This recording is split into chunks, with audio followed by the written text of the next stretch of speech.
병거가 3만, 마병이 6,000명, 그리고 백성들, 보병들은 수도 없이 많이 어디에 있었느냐 그러면 믹마스라고 하는 곳에 블레셋 사람들이 진치고 있었습니다.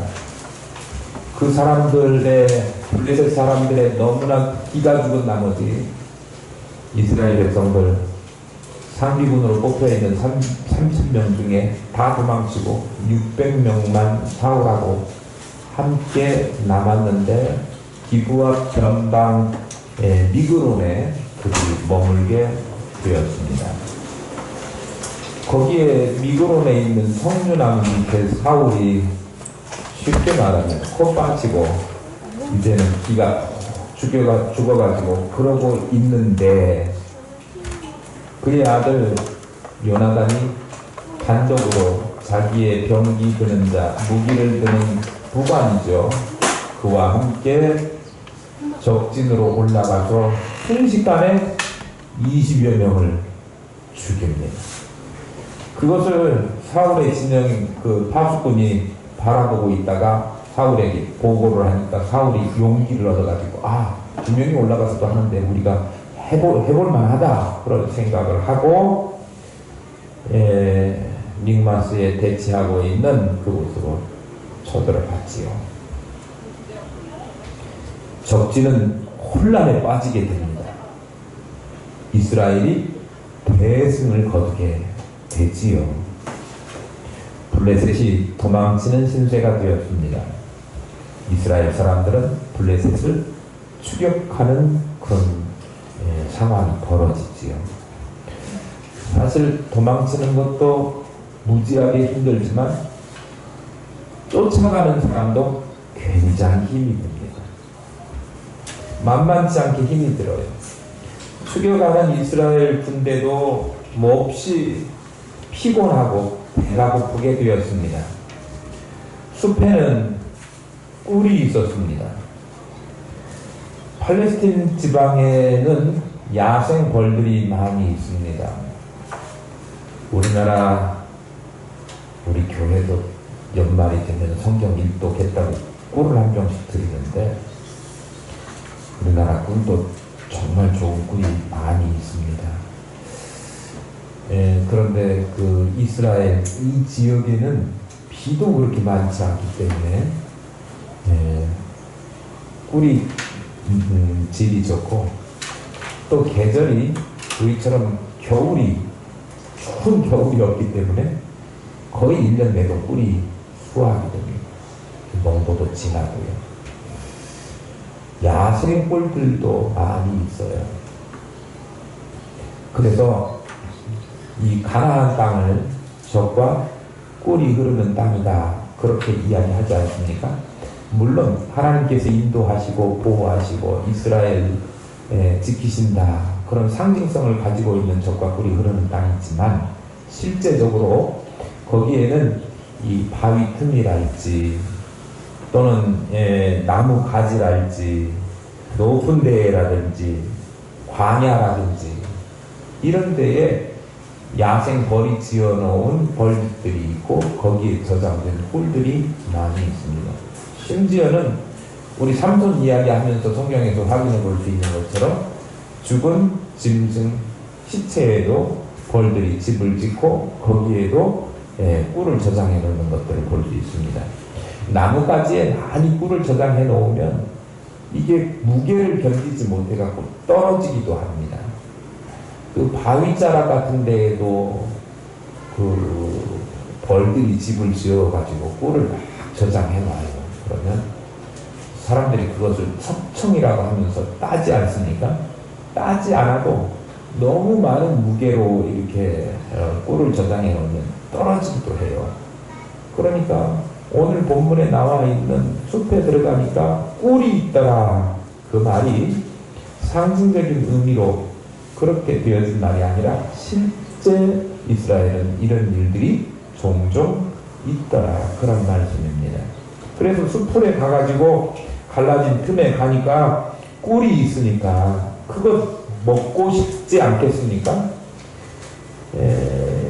다 당 떨어졌다 그런 이야기 많이 하잖아요. 피곤하면 당이 떨어져가지고 힘이 기운이 없어요. 그러면 설탕물 뭐 당분이 들어간 음료수 이런 거 먹으면 다시 기운이 좀 회복되기도 하고요. 그래서 그걸 먹으면 이스라엘 군대도 블레셋을 맞닥뜨려서 싸우고 추격하느라고 힘들고 지쳤기 때문에 더 기운이 회복되어서 전쟁을 잘 할 수 있었을 텐데 불행하게도 사울이 그 꿀을 먹지 말라, 아니 꿀뿐만 아니라 모든 음식물을 먹지 말라 그렇게 금식령을 내립니다.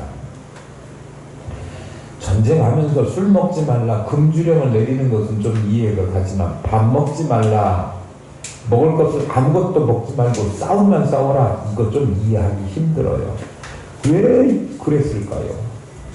보세요. 24절부터 우리 다시 한번 보면 이날의 백성들이 피곤하였으니 이는 사울이 백성에게 맹세시켜 경계하여 이르기를 저녁 곧 내가 내 원수에게 보복할 때까지는 아무 음식물이든지 먹는 사람은 저주를 받을지어다 하였습니다. 그러므로 모든 백성이 음식물을 맛보지 못하고 그들이 다 숲풀에 들어간즉 땅에 꿀이 있더라. 백성이 숲풀로 들어갈 때에 꿀이 흐르는 것을 보고도 그들이 맹세를 두려워하여 손을 그 입에 대는 자가 없었으나. 왜 전쟁 치르는데 먹지 말라 그런 명령을 했었을까요? 도저히 이해가 안 가는 그런 대목이지만 사울에게는 그럴 만한 이유가 있었습니다. 왜냐면요, 지금 군사들도 다 도망간 그런 상황이 돼버렸잖아요. 그래서 자기가 왕인데도 불구하고 왕으로서 체면이 서지 않는데 이번에가 기회다 이거지요. 지금 어떻게 해가지고 요나단으로부터 촉발된 블레셋과의 전쟁에서 우리가 이길 수 있는 기선을 잡았으니 오늘 내에 당장 내에 뭔가를 이루어가지고 백성들 앞에 내 명예와 땅에 떨어진 어떤 그런 신뢰를 회복해야 되겠다라고 하는 욕심이 되게 많이 차올랐던 것 같아요. 그래서 내가 왕으로 제대로 한번 인정받아야지. 그러려면 시간이 급하다. 먹는 시간도 아껴야 된다. 그러니 우리가 오늘 내에 전쟁을 끝장을 낼 건데 오늘 전쟁 끝날 때까지, 저녁 때까지 아무것도 먹지 말고 전쟁하는데 총력을 기울여서 싸워라. 그게 사울의 명령이었습니다. 그러니까 사울은 자기의 드러남, 자기의 명예, 이것을 위해서 백성들에게 그러한 명령을 하게 된 것입니다. 이 공명심이라는 게, 명예욕이라고 하는 게 발동이 되면 다른 것은 눈에 들어오지 않게 됩니다. 아무것도 가리지 않고 물불을 가리지 않는다고 해요. 그러니까 선거해가지고 정치 맛을 한번 들여본 사람들은 이 마약과 같이 끊을 수가 없다고 하네요. 집안에 있는 재산을 다 팔아서라도 또 나가서 정치를 하고 선거에 뛰어들고 이렇게 한다고 해요. 다른 것이 보이지 않습니다. 집안 식구들은 다 굶어 죽어도 자식들이 학비가 없어도 그런 것 아랑곳하지 않고 자기 할 일 하게 된다. 그게 이 명예욕, 공명심, 이 병에, 선거병에 걸린 사람들이라고 합니다. 자신의 업적, 자신의 명예, 그것만 생각할 뿐이지 백성들이야 어찌 되든 상관없다라고 하는 시기지요. 그래서 백성들에게 저녁 때까지 아무것도 입에다 대지 말고 블레셋 군사들을 섬멸해라. 그렇게 맹세를 시키고 만약에 그걸 따르지 않으면 다 저주를 받을 것이다. 그렇게 금식령을 내렸습니다. 사울의 금식령은 백성들의 배고픔이었습니다. 더 나아가 31절에 보면 사울의 금식령, 사울의 공명심이 가져온 결과, 그것이 나오게 되는데요.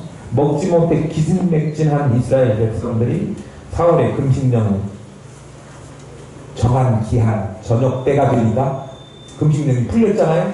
그러니까 어떻게 했느냐 그러면 너무 배고팠던 나머지 짐승을 잡아요. 그래가지고 핏째 그냥 막 먹는 겁니다. 핏째. 그런데 구약 성경에 보면 핏째 먹는 일은 하나님께서 율법에 금하신 일입니다. 뿐만 아니라 또 엄마 소하고 애기 송아지를 동시에 같은 날 잡으면 그것도 안 되게 되어 있어요. 짐승을 죽여도요, 뭔가 좀 그 방식이 있는 거예요. 짐승도 엄마하고 애기하고는 엄청난 모성애가 짐승에도 본능적으로 있잖아요. 그런데 그 둘을 동시에 막 같은 날 잡는다? 이거 안 된다고 하는 거죠.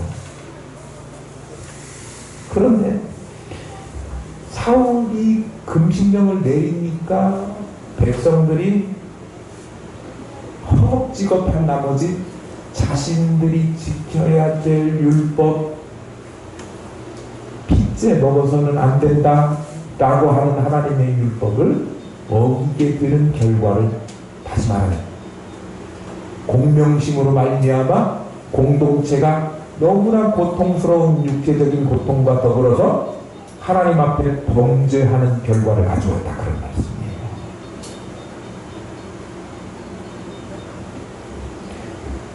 좀 더 읽어보면 사울의 아들 요나단이 나옵니다. 요나단은 이 금식령을 듣지를 못했습니다. 그래가지고 자기가 가지고 있는 지팡이로 꿀을 찍어서 맛을 봐요. 맛보니까 그 당분이 조금 들어가니까 막 기분이 한결 좋아졌습니다. 그런데 그 먹지 말라 한 이야기 때문에 이거 먹는 사람은 어떻게 된다고요? 저주를 받았다. 죽일 것이다. 누구를 막론하고? 내 아들 요나단이라고 그렇게 사울이 이야기하거든요. 자기 아들, 그게 누굽니까? 사실 이 전쟁의 영웅이죠.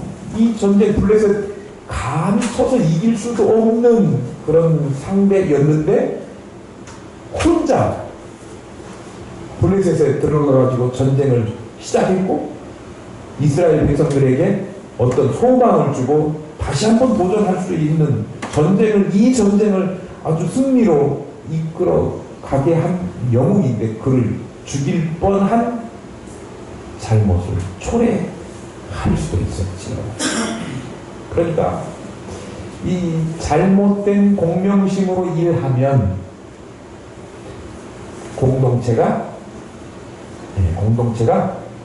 어려움을 겪고 범죄하게 되고 또 더 나아가서 자기하고 가장 가까운 식솔들도 죽일 수 있는 아주 부정적인 방향으로 결과를 초래할 수밖에 없다라고 하는 이야기입니다. 자신을 드러내고 자신을 위해서 일하고 자신을 위해서 사역하고 그러면 절대로 안 됩니다. 목사가 자신의 공명심, 자신의 업적을 드러낸 이유도 교회의 일을 기획하고 실천하면 교회 공동체가 어려워지고 범죄하게 되고 시험에 빠질 우려가 있습니다. 저도 마음속에 하나님께서 앞으로 우리 교회가 부흥해서 교회도 건축하고 이렇게 되기를 원하는 마음이 있습니다. 그러나 제 당대에 안 된다고 하면, 하나님이 허락하시지 않는다고 하면 마치 그 다윗에게 허락하시지 않았던 것처럼, 그러면 저는 제 임기 중에 교회를 완성해가지고 해야 되겠다라고 하는 공명심에서 일하고 싶은 생각은 추워도 없습니다. 왜냐하면 공동체가 어떻게 돼야 됩니까요? 공동체가 고통스럽지 않고 행복하게 하나님의 일을 해야 되고, 그리고 공동체가 범죄하는 쪽으로 흐르지 않도록 하기 위해 좋은 일을 하고 하나님 앞에 영광을 돌리기 위한 일을 하는데 그것이 공동체를 괴롭게 하고 그것이 범죄하는 일 단초를 제공한다고 하면 그 잘못된 일 아닙니까? 교회에서 우리 각자가 어떤 일을 할 때 하나님의 일, 주의 일을 감당하면서 내 명예를 드러내고 내가 나타나야 되고 그런 공명심 때문에 명예욕 때문에 하나님의 일을 하게 된다. 그러면 그 공동체와 그 기관이 이상한 쪽으로 흘러가게 될 것입니다. 그렇게 하지 말아야 되고 어떻게 해야 되느냐 하면 이름도 빛도 없이 하나님 앞에 일하는 봉사자가 되어야 된다 라고 하는 말입니다. 저와 여러분은 이름도 빛도 없이 정말 하나님 앞에 귀하게 쓰임받는 봉사자들 다 될 수 있기를 소망합니다. 전쟁은 힘든 일이에요. 그러니까 전쟁을 할 때는 정말 피곤해 지치고 그렇게 되지요. 그러면 어떻게 해야 되느냐 그러면 잘 먹어야 됩니다. 전쟁하면서 잘 먹지 말아라. 오늘 전쟁 나갈 거니까 오늘 아침은 금식. 이런 지휘관은 미련하고 멍청하고 말도 안 되는 어처구니 없는 지휘관이지요. 제정신 가지고 그런 명령을 내리는 사람은 아마 아무도 없을 겁니다. 영적인 전쟁을 치르는 우리들도 영적인 전쟁을 치르려면 잘 먹어야 됩니다. 육체의 건강을 위해서 육체에 필요한 영양소 골고루 다 잘 먹어야 되지요. 오늘 수영에 가면 삼겹살도 먹고 또 된장에 푹푹 찍어서 먹을 거고요. 야채도 먹을 거고요. 골고루 육체를 위해서 잘 먹으셔야 됩니다. 많이 드시기를 바라요. 그리고 뿐만 아니라 우리는 육체만 위해서 먹는 사람들이 아니고 영혼이 건강하고 잘 또 건강을 유지해야 되는 영적인 주의 군사들이기 때문에 영적인 싸움을 싸워서 이기려면 영적으로도 잘 먹어야 됩니다. 동의하시죠? 네. 그러면 어떻게 해야 되죠? 영의 양식.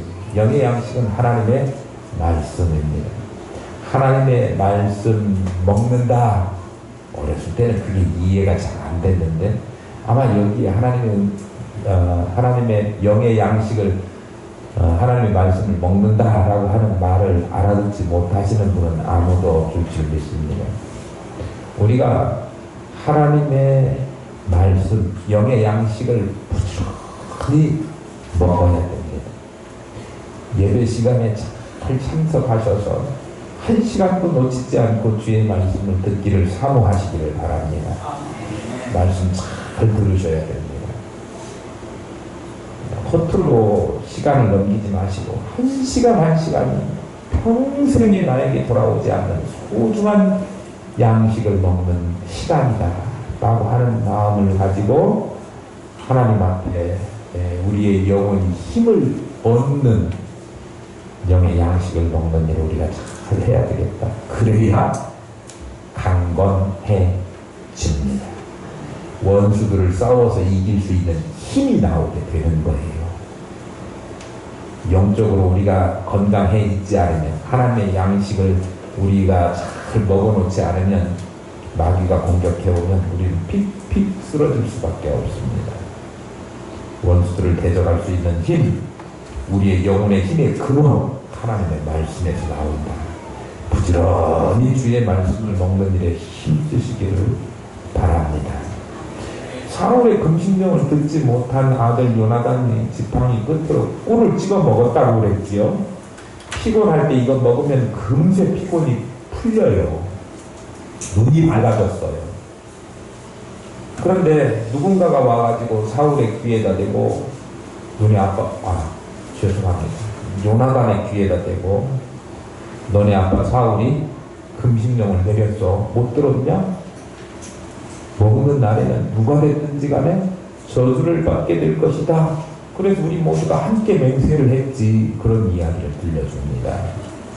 요나단이 그 이야기를 들으니까 그냥 부자 관계가 아니라 왕인 사울이 자기 아버지잖아요. 왕의 명령이니까 부자 관계라고 하더라도 이게 함부로 번복할 수 있는 그런 일이 아니지 않습니까?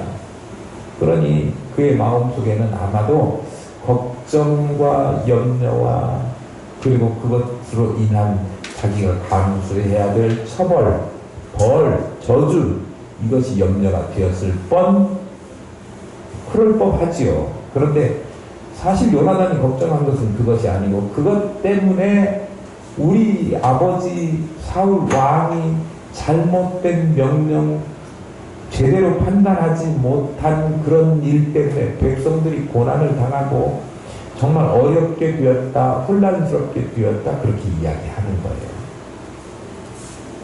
자기 아버지가 어리석게 명령을 해가지고 무모하게 명령을 해가지고 상황이 이렇게 되었다라고 하는 이야기를 탄식스럽게 이야기를 합니다. 정말 그랬죠. 조금의 꿈만 먹어도 눈이 밝아지고 막 회복되는 느낌이 있는데 만약에 적으로부터 탈취물 그 중에 먹을 것을 백성들이 자유롭게 임의로 먹을 수 있게 했다고 한다면 꿀 조금 먹은 것보다도 훨씬 더 많은 영양분과 에너지를 섭취해가지고 더 잘 싸울 수 있지 않았겠는가. 그게 27절 30절 말씀입니다.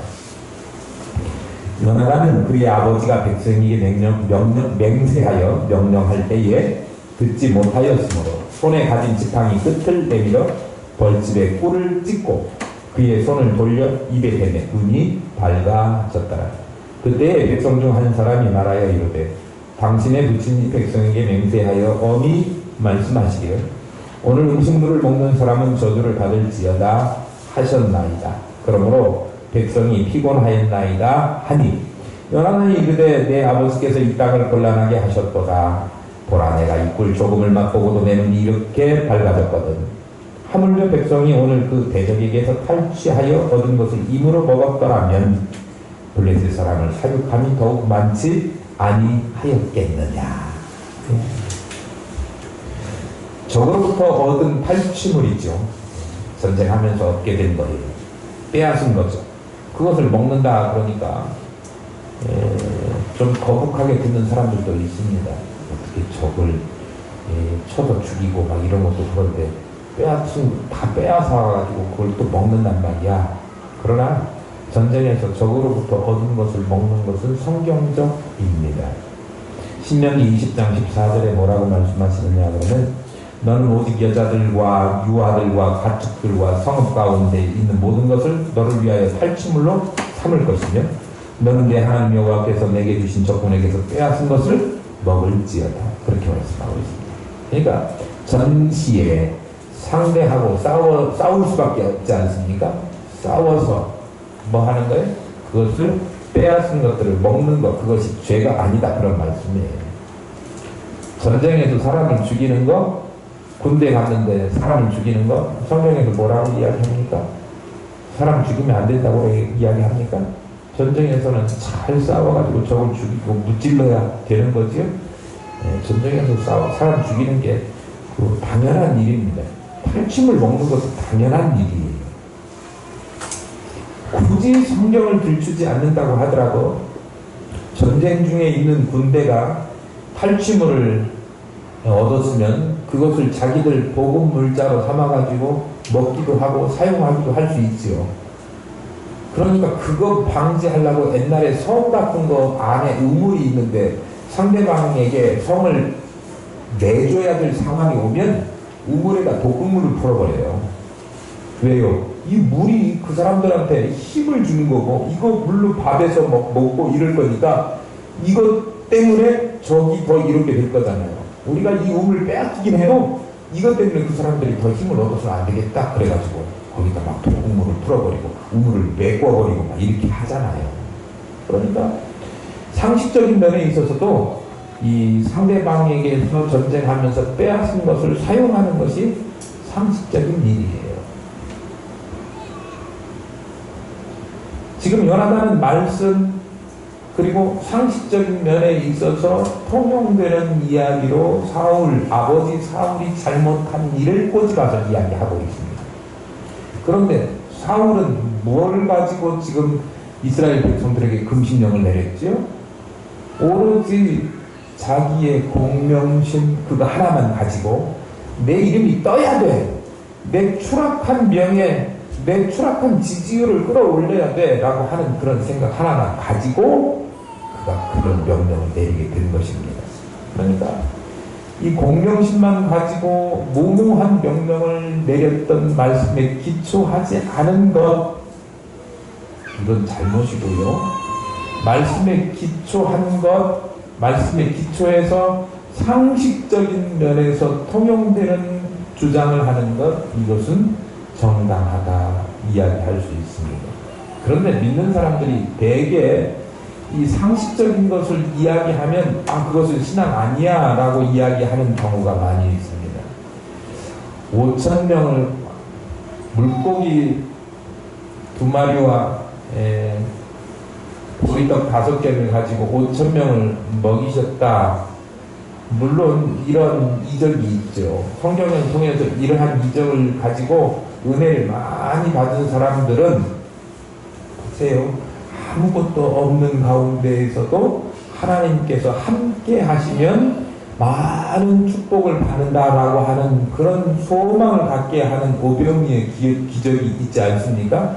우리는 이적을 믿는 사람이고 기적을 믿는 사람이고 주님이 함께 하시면 못할 일, 능치 못할 일이 없다라고 하는 것을 믿는 사람이기는 하지만 그럼에도 불구하고 하나님께서 우리 인간적인 약함과 모든 것을 다 사용하셔서 또 우리에게 필요한 일상적인 것은 항상 그것이 그렇게 되도록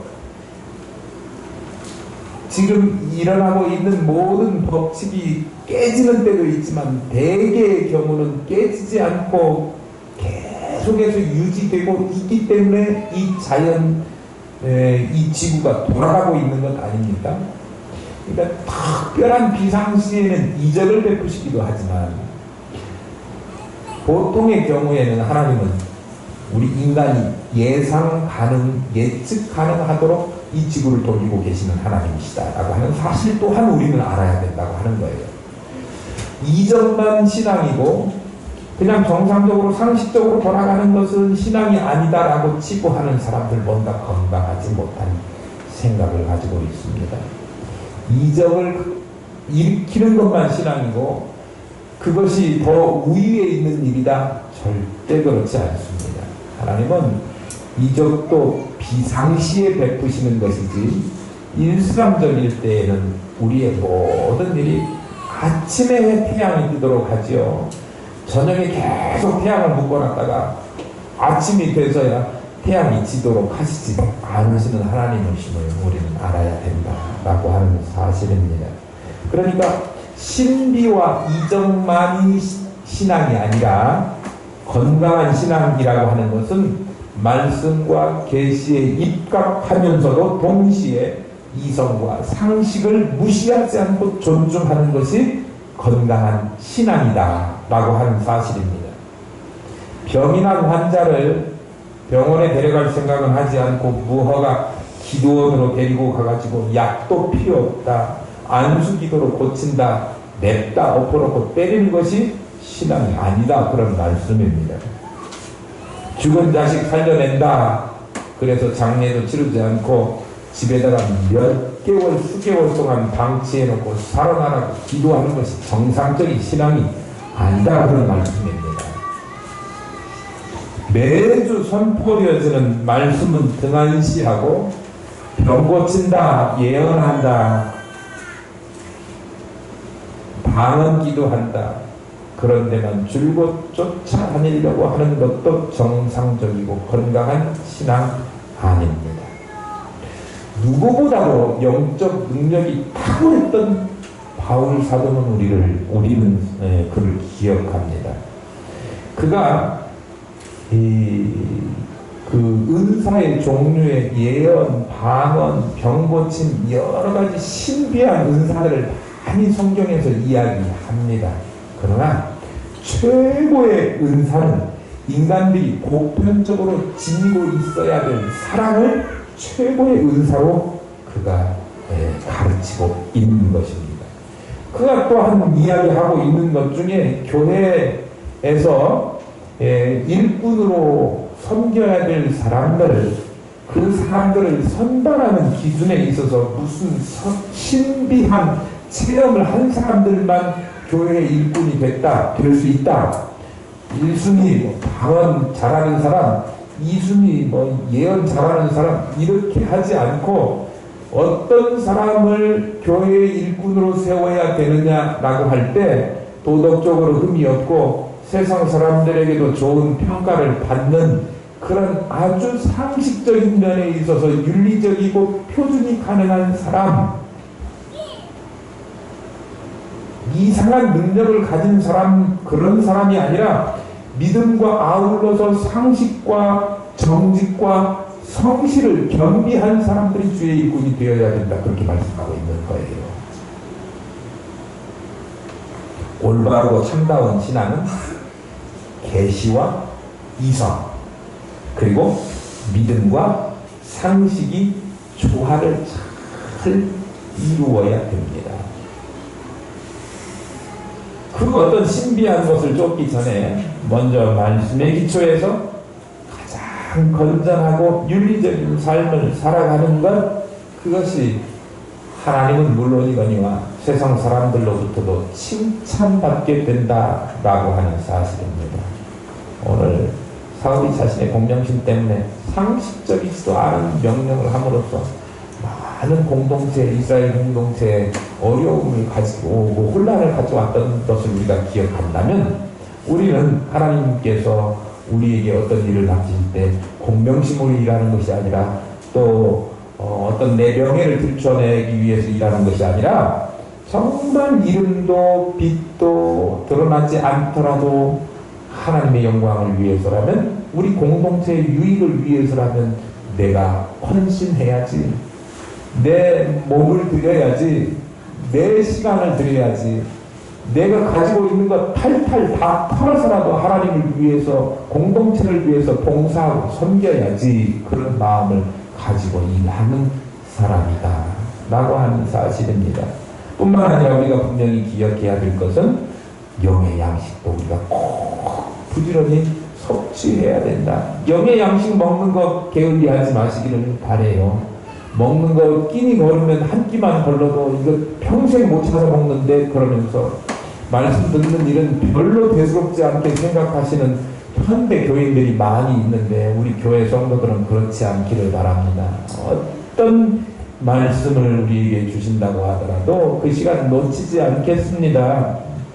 내가 받아서 마음속에 유쾌하게 받아들일 수 있는 말씀뿐만 아니라 내가 때때로는 나에게 자극이 되고 나에게 뭔가 도전이 되고 나로 하여금 갈등을 느끼게 하는 그런 말씀이 내게 선포되어도 말씀 앞에 내가 부복하고 깨달아서 고치려고 하는 그런 말씀을 내가 부지런히 섭취하겠습니다 라고 하는 마음으로 하나님의 말씀 듣는 일을 열심히 해야 되고, 상식적인 선에서, 제발 상식적인 선에서 믿음을 잘 유지해 나가셔야 됩니다. 그렇다고 해서 우리가 하나님의 이적, 기적을 부정하는 게 아니라 조화롭게 상식을 무시하지 않고 하나님께서 유지하시는 이 일반적인 하나님의 섭리의 틀도 우리가 존중하면서 하나님의 은혜와 또 하나님의 기적을 또한 기대하는 그런 믿음의 사람들, 균형 잡힌 건전한 신앙의 교회자들 다 될 수 있기를 소망합니다.